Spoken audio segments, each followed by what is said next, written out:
Сәлеметсіздер ме, құрметті әлеуметтік желі қолданушылары?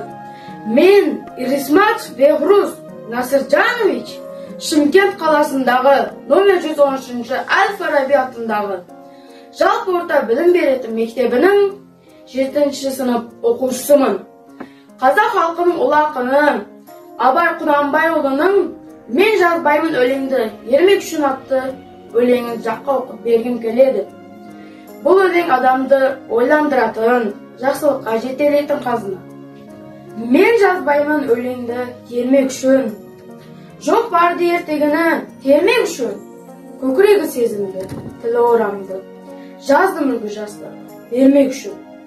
Бұл сөзді тасыр ұқпас, талапты ұғар, көңілінің көзі ашық, сергек үшін, түзу кел, қисқын, қырын келмей, сыртын танып, сырын көл.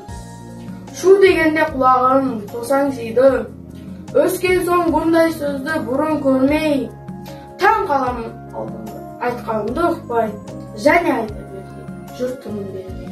Сөз айттым Әзіретәлі, айда харсыз, бұнды жау алтын иек, сарала қыз. Кәрдікті жаманды, өлім тілеп, болсын деген жерінде, жігіт арсыз, әсіре қызыл емес, деп жиренбеңіз, түбі терең сөз ар, бір байқарсыз. Батырдан барымташы, туардан қой. Қызшыл да, қызықшыл да, әуре жан ғой. Арсыз, маусыз, ақылсыз, шаруасыз, елір-мелі маскүнем, байқалған ғой. 5-6 мейсіз бәңгі, күлсем әз боп, қинамай қызыл тілді кел, тілді ал.